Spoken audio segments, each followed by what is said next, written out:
Recording is rolling. It is Wednesday, January 29th. I have a speed of sound lab for you guys today. Okay, so looks like this. I'll walk you guys through in a few minutes so you guys know exactly what you're doing. All right, let's step by step what you're doing.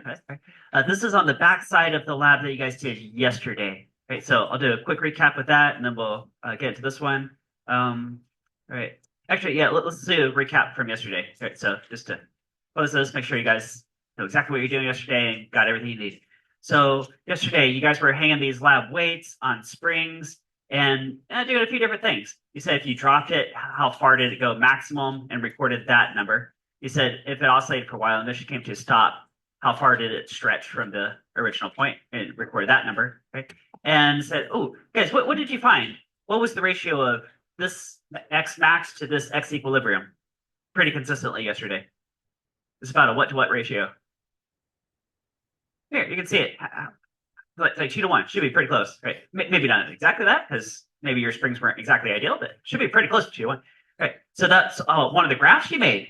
Hey, you can take these two columns, plot at these like x, y coordinates, so Cartesian coordinates. Okay. You guys see that? And then what is the weight versus x equilibrium? This graph right here is basically Hooke's law. You guys remember Hooke's law from last semester, okay? Now, some groups got the graphs yesterday. Guys, if you did not finish the graphs yesterday, then there will be enough time in class where you can make the graphs, right? Right. So either already have them or you can finish these today. All right. Then the other part of this lab was you guys took out a stopwatch and you were measuring how much time does it take to oscillate. You recorded some values and also make a graph.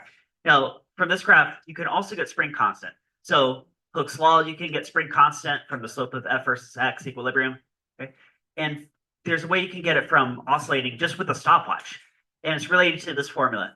So here, you guys see this? If you know what mass you hang on and you know how much time it takes to oscillate, you guys see you could calculate this k.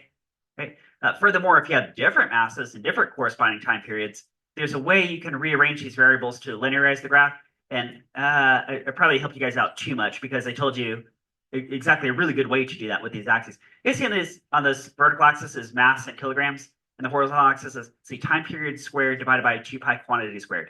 So, and I gave you exactly, those are the columns, right? These two columns right here. If you plot those two as Cartesian coordinates, because what does this graph look like? What'd you guys get? Right. Ooh, let me find, here, I got a pretty good example here from an earlier class, right? So this should be what you had from yesterday. You got some data here, you got some data here, you got these two graphs, look, direct relationship. And also this one, I set up the axes so that there's a direct relationship, and the slope of this should also represent the spring constant, right? Since making a video for all my classes right now, for my AP students, this was their experimental design question on the AP exam last semester. Okay? You had to figure out what's the spring constant, and you're only allowed to use a stopwatch, which is exactly this method and in this graph and all that. All right, so that's a recap from yesterday, right? All right, so today, got new stuff. I'm going to have you guys figure out what's the speed of sound using a tuning fork and PVC pipe and tanks of water, which you guys got. Now, right before we get to that, because this is a musical type question, right? Musical type question. You guys hear a musical note right there? All right, all right, strike that tuning fork. Okay. So let's talk a little bit about music, and then we'll go over to the lab. So musical question. So what if I give you a musical note, say 220 hertz? Now on these tuning forks, there's a number stamped on it. Like this one says 480. So that'd be 480 hertz, do you guys think? Right, something like that. All right, so we'll go back to that later. But suppose you heard 220 hertz. Actually, I think I have 220 hertz queued up here. Do I? Yeah. Here we go. All right, let's look at. I want you guys to hear this. 220 hertz. You guys see that right there?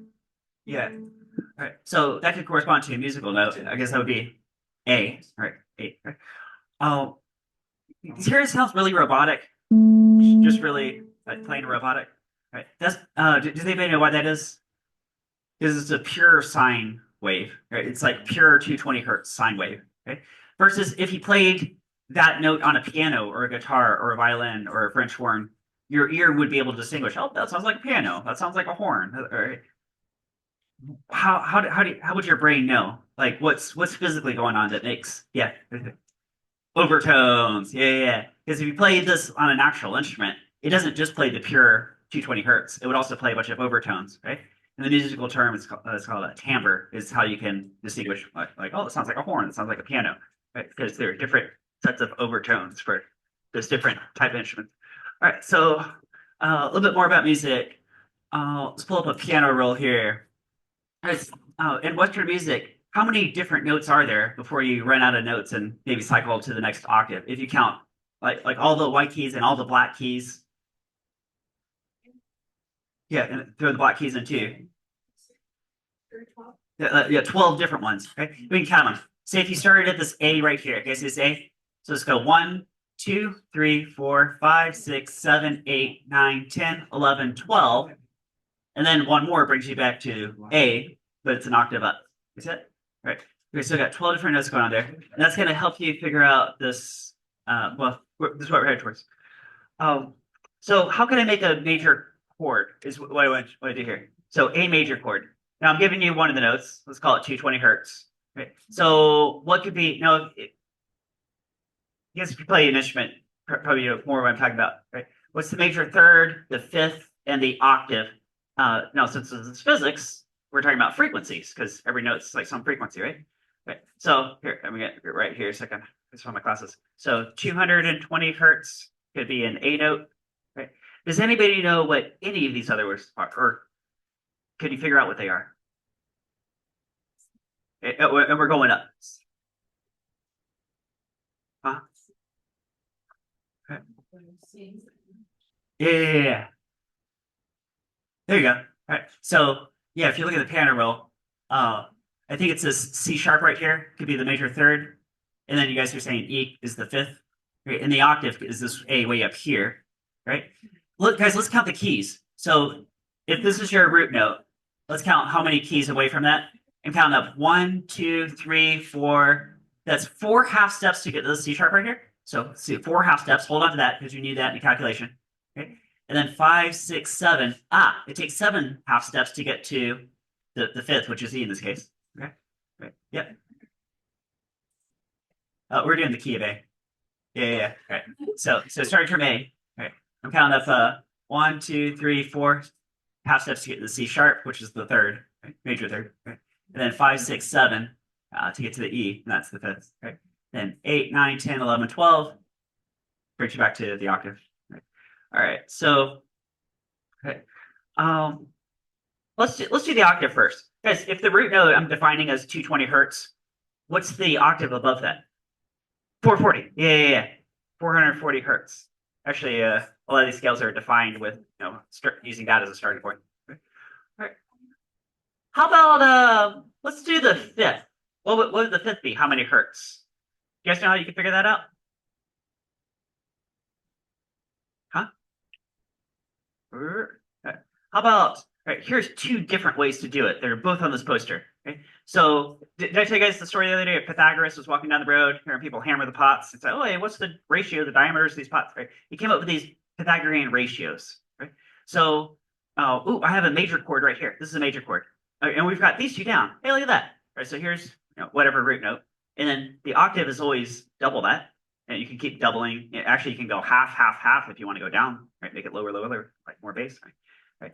And I'm looking for the fifth, which could be like an E key relative to an A. Right? So it should be a 3-to-2 ratio. So let's do a 3-to-2 ratio.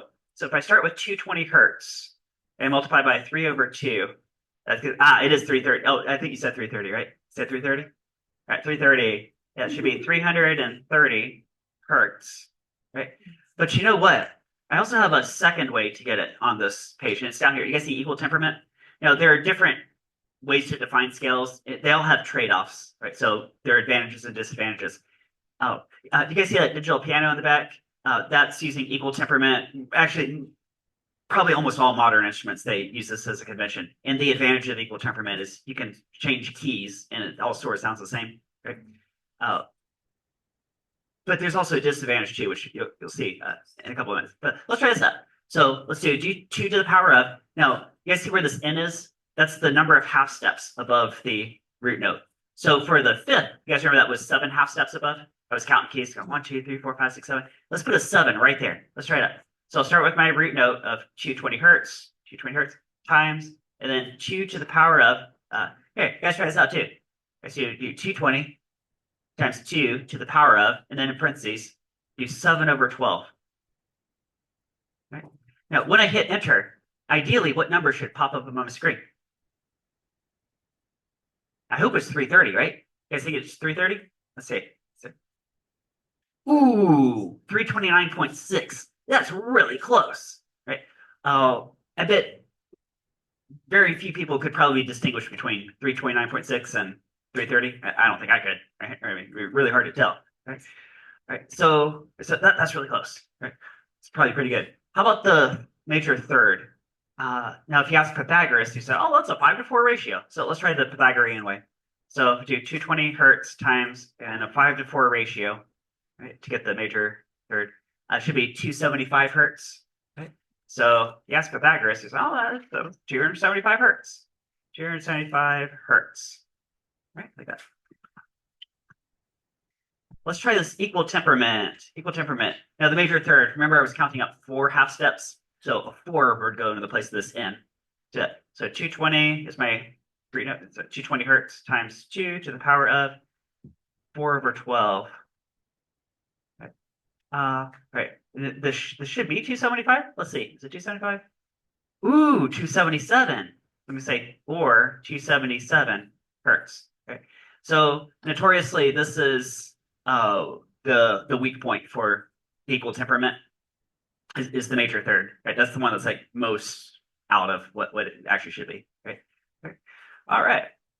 Right. So you guys good with musical notes? Get around with that? Right, so there's a major chord right there. So A major. All right. So let's look at lab today. Let's see. Dig through these. All right. So here's the principle. We're talking about resonance and closed pipes. So if you say blow into a bottle or something, oh, close at one end. So close at one end, open at the other end. Okay. Now you guys have some PVC pipes and some tanks of water in front of you. Okay. So for visual here. All right, so when you put this PVC pipe into this tank of water, do you guys see that the water line is going to effectively close one end? Right? And if you strike the tuning fork above it, well, there'll be some locations where it resonates. And you can raise and lower the PVC pipe in the water. And the water line always stays where it is, but the effective length of that pipe changes. You see that? Right?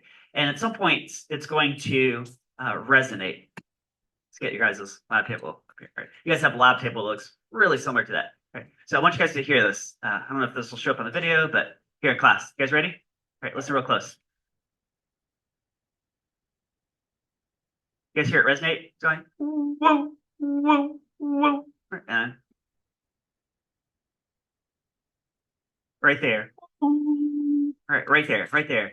I take my meter stick and I'm measuring from, okay, well, I want to go to the top of the pipe.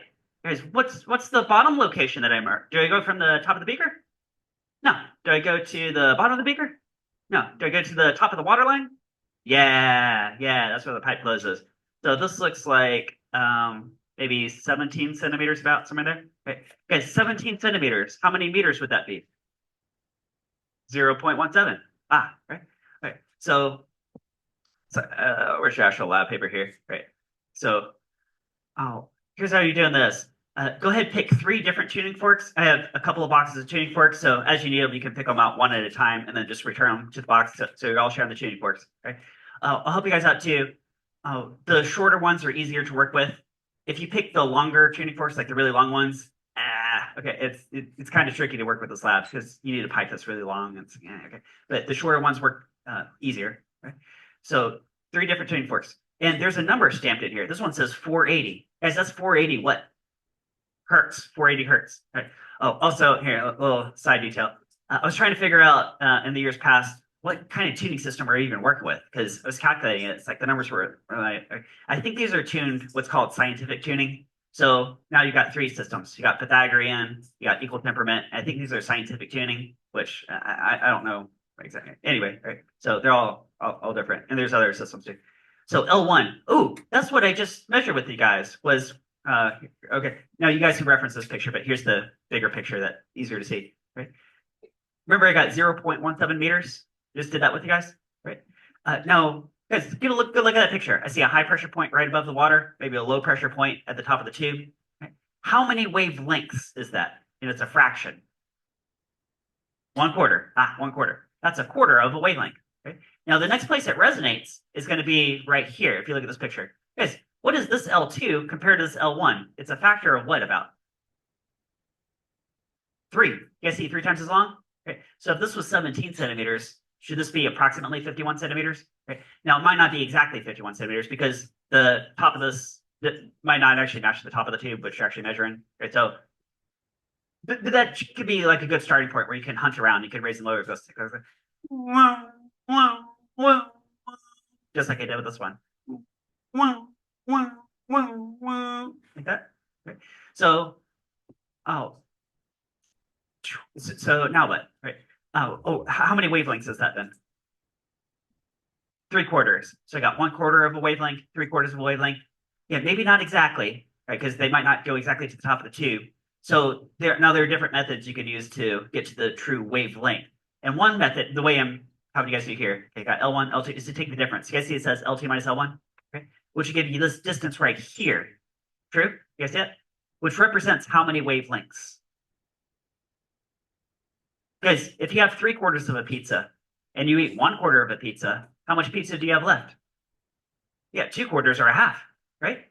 Replace pizza with wavelengths and that's a half a wavelength. That's it. Okay? And the advantage of that method, like subtracting, is that even if the waves go a little bit above the pipe, you also subtract that out. So then you don't have to worry about trying to figure out how to calculate that difference, right? So 3/4 minus 1/4 gives you half of a wavelength. Okay? So if that's half of a wavelength, how do you figure out the full wavelength? You take that difference and multiply it by 2.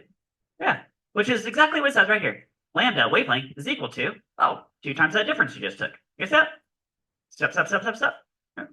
Right. Then going in for the finish here, I need a formula. You guys see V equals lambda F at the very bottom. Here's the size 1000 font version of this. So wavelength times frequency, right? Wavelength times frequency, lambda F, right? Gives you what? What is this right here? Speed or velocity? Speed? Speed of what? Speed of sound, right? Do you guys think there's maybe a tiny time delay between me speaking and the sound waves hitting you so you can hear me, right? Ooh, and now across the room it's kind of hard to tell, but if you're sitting at like a big stadium and you watch something happen across the field or something, you see a little bit of a delay between what you see visually and what you hear, right? Speed of sound. Ooh, that's what you guys are trying to find today, the speed of sound, right? Now do this with 3 different tuning forks, and I'm gonna kind of recommend the smaller tuning forks, easy to work with, right? Does anybody know? Here's a good trivia question. Does anybody know what the speed of sound is about? So the speed of sound is really the speed of a pressure wave through a material. Now we're talking about the speed of sound through air, because I bet it would go faster through this wood, it vibrates faster. Or if I had a big old tank of water, it would go a little faster. Right? But through the air, right? And we're sitting at 1 atmosphere because we're down in Florida, and this is room temperature. So all those variables matter. The speed of sound is all different and all those different variables, right? But in this room, it's pretty close to 340 meters per second. That's what I normally use as a nice round number, 340. So if you get 340, then you nailed it. There's a window. So if you get in the 300s, you're usually pretty good. Okay, you guys think you get pretty close to in the 300s here? All right. So when you have the speed of sound calculated using 3 different tuning forks, and then from yesterday, you guys have, of course, the data, and you also have completed these 3 graphs. Then turn this into the gray tray, and I will give you both of those lab grades. All right, go ahead. I will walk around, help you guys out.